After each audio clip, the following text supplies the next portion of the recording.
Here's my preview of the Baylor women's tennis team and their schedule. First of all, they start with a mini round robin in Las Vegas. They'll face BYU, Arizona, Illinois. All those teams 500 or above in winning record, but none of them made an NCAA tournament. Granted, I mean, the next team would be Kansas. They didn't make NCAA tournament last year, but and ncaa kickoff weekend, but they should be better, but I don't know how much better. Then they'll play either Miami or Miami, Florida, like University of Miami Hurricanes, or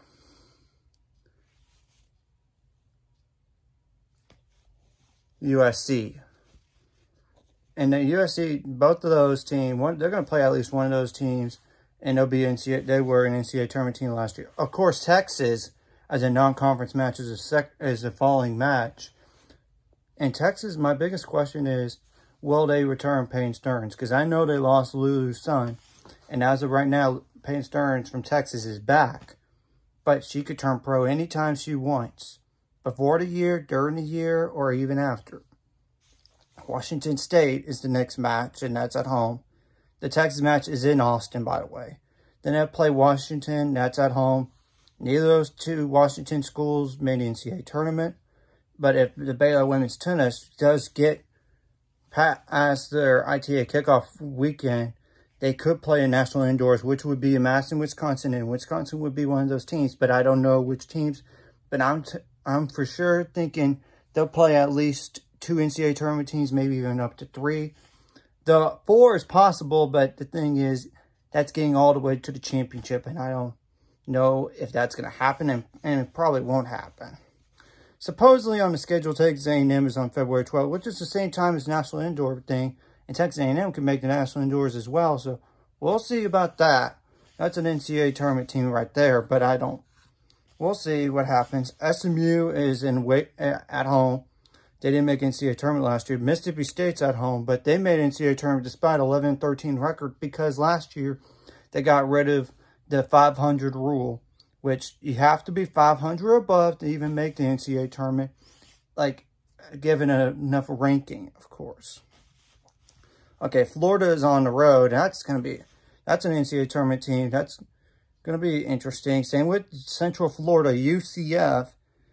At UCF, that's an NCAA tournament team. Rice was an NCAA tournament team, and they'll play them at Rice, but Baylor last year beat them 7-0.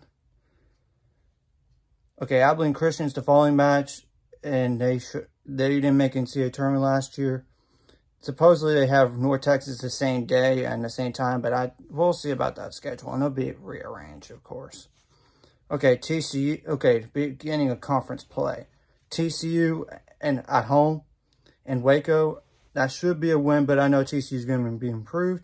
Texas Tech is going to be they were an NCAA tournament team last year, and I think they will be this year. We'll see how much they improve. Iowa State and Ames. Iowa State is an up-and-coming school here. They improved a lot from the year before to this past year. West Virginia, but West Virginia is the worst team by far in the Big 12. Oklahoma and Norman. That's a little interesting because Oklahoma's going to be good this year too. And they were an NCAA tournament team last year. Oklahoma State. At Oklahoma State, they should be improved as well. They were an NCAA tournament team last year, but they were not as good as expected. Okay, Kansas State didn't make an NCAA tournament last year, but that's at home in Waco. And Kansas is in Waco. And I already said Kansas was not an NCAA tournament team last year, but they should be improved. Texas, to finish up the regular season, we'll see about Payne Stearns, like I said earlier. I mean, then they have Big 12 tournament. That's on the campus of TCU. Then there's an NCAA tournament. The goal, of course, is to try to get to a top 16 ranking so you could host the first 2 rounds of the NCAA tournament. But if you could be a top 8 seed, you're going to host up to 3 rounds. But granted, you gotta have to get through. Okay, I'm pretty sure the top 5 will go as follows. Mel Quirwo's Alina Shliabina, Alicia Herrera-Lanana, Isabella Harvison, Paul Balignano. But number 6 is going to be interesting because it could be Anila Sihiva or Anna Common Zumbarek or Olivia Mao, Brooke Thompson. That's to name some players right there. And I'm pretty sure they're going to figure out that doubles lineup as the season goes on. Though Mel and Alicia were like top 5 in doubles they finished in the fall as. That's a big accomplishment right there. But we'll see if they split them up or keep them together.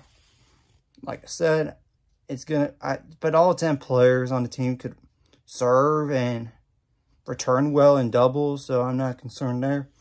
Singles, I got a good feeling about... We'll see about number 6, but I think even at number 6, that's not... They got a few capable players that are freshmen. And granted, Elena Shribina is a freshman too. But she's really, really good for a freshman. Anyways, if you like this content, hit the like, subscribe button, and I'll see you guys later.